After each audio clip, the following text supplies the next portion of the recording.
25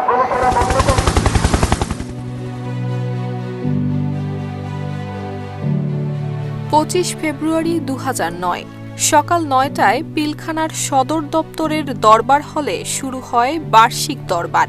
সারা দেশ থেকে আসা 2560 জন জওয়ান, জেসিও এবং এনসিওতে পরিপূর্ণ ছিল হলটি। এরই মধ্যে মঞ্চে উঠে বক্তব্য শুরু করলেন বিডিআরের মহাপরিচালক মেজর জেনারেল শাকিল আহমেদ। কিন্তু বক্তব্যের মাঝেই বদলে গেল পরিস্থিতি। কিছু বুঝে ওঠার আগেই দরবার হলে অতর্কিত হামলা চালায় একদল বিদ্রোহী জওয়ান।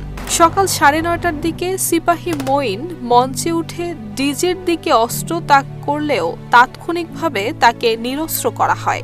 এরপরই সিপাহী সেলিম রেজার নেতৃত্বে সশস্ত্র একটি দল হলে ঢুকে পড়লে নিয়ন্ত্রণের বাইরে চলে যায় পরিস্থিতি। শুরু হয় তুমুল গোলাগুলি। আতঙ্কে জানালা দরজা দিয়ে পালিয়ে যান শত শত জওয়ান। RICL TMX, যুগের পর যুগ স্থাপনা থাকে মজবুত। আর দরবার হলের ভেতরে ডিজিজি সহ 45 থেকে 50 জন ঊর্ধ্বতন কর্মকর্তা আলোচনা চালিয়ে যাওয়ার চেষ্টা করেন। সকাল 9:40 দিকে মুখে কাপড় বাঁধা বিদ্রোহীরা হল ঘিরে গুলি চালাতে থাকে। সকাল 10টার দিকে কর্মকর্তাদের বেরিয়ে আসতে বাধ্য করা হয়।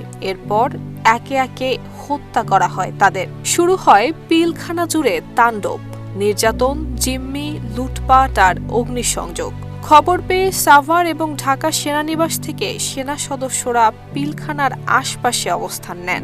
আকাশে হেলিকপ্টার থেকে আত্মসমর্পণের আহ্বান জানানো হলেও গুলি চালিয়ে যায় বিদ্রোহীরা। এই হত্যাযজ্ঞে 57 জন সেনা কর্মকর্তা সহ মোট নিহত হন 74 জন।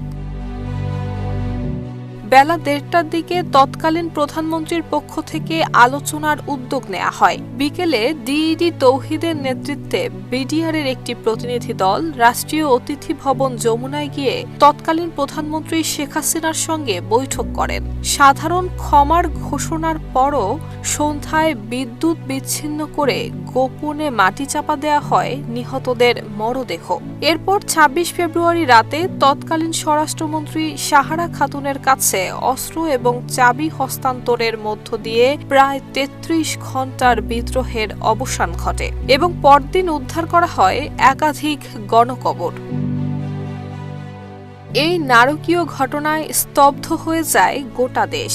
পরে হত্যা ও বিস্ফোরক আইনে মামলা হয়। দীর্ঘ বিচার শেষে 2013 সালে ঘোষিত রায়ে 152 জনের মৃত্যুদণ্ড সহ শতাধিককে বিভিন্ন সাজা দেয়া হয়। পিলখানা হত্যাকাণ্ডের আজ 17 বছর।